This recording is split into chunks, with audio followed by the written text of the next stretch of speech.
Avec l'instrument, ça se transmet avec le doigt, donc la toucher, le sens qui est très important. Donc, tout ce qu'on fait sur l'instrument, toutes les émotions qu'on exprime, on exprime à travers la toucher. Donc, si on caresse l'instrument, donc ça fait une sonorité de réverbérie de ces gens. Mais je pense que je ne suis pas d'accord avec les autres musiciens qui regardent la musique comme quelque chose de très esthétique seulement. Je crois que la musique est très belle, c'est quelque chose de très beau, mais ça peut être aussi très varié, très différent. Parce que la touche peut être différente, comme la touche exprime nos émotions.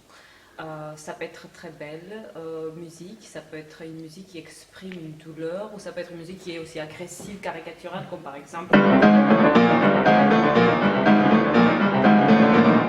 C'est pas beau par exemple, mais ça exprime une agression un peu caricaturale, un peu ridicule, comme Baba Yaga de morceaux de Moussorgsky. Ça peut être aussi très passionnel, mais c'est une passion qui est un petit peu retenue, comme par exemple chez Brahms.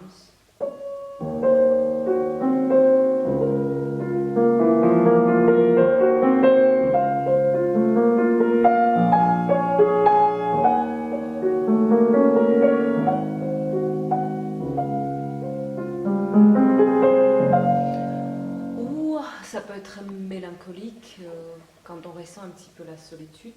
Ça peut être exprimé dans la mélodie, un peu répétitif, mais avec les harmonies qui se changent. Par exemple, Chopin en 4e prélude.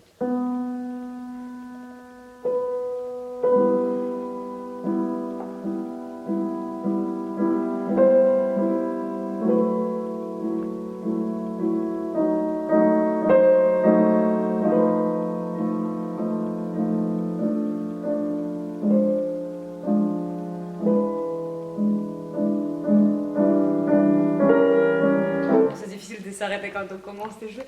Mais donc ça peut être, etc., parce que c'est aussi riche et aussi infini que l'humain peut être, parce que c'est la musique, c'est comme d'autres formes d'art, c'est pour moi une fantaisie réalisée, donc il n'y a pas de fin, il n'y a pas vraiment de limite. Donc autant d'émotions on a, autant de différentes sonorités on peut faire produire de l'instrument, et heureusement le piano ça permet de faire tout ça, parce que bon, Stravinsky pensait que c'était un instrument percussif aussi, mais aussi il a des cordes, donc c'est très complexe comme l'instrument. C'est un mélange de percussif qui est plus froid, donc plus vers le côté intellectuel, mais d'autre part aussi les cordes, ça donne une émotionnalité, une sensibilité particulière. Et ça peut être très orchestral, ça peut sonner aussi très joyeux, par exemple festif. Donc, tu vois, donc ça peut faire tout en fait. Oui, ça c'est Petrouchka de Stravinsky. Ça montre une festivité, donc c'est la fête. C'est la danse russe, c'est Maslenitsa, donc voilà.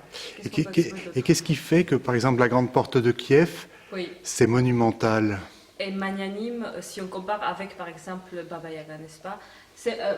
Dans Moussorgsky, ce qu'on peut faire tellement bien, c'est non seulement montrer à quel point l'instrument, volume de cet instrument peut être très grand, de pianissimo, comme par exemple ça. Non, je vais plutôt faire ça.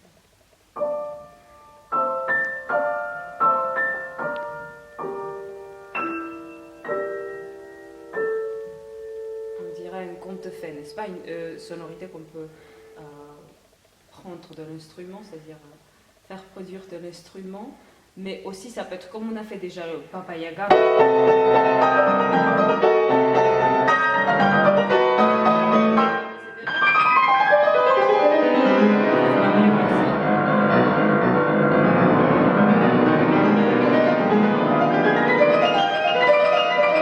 Merci.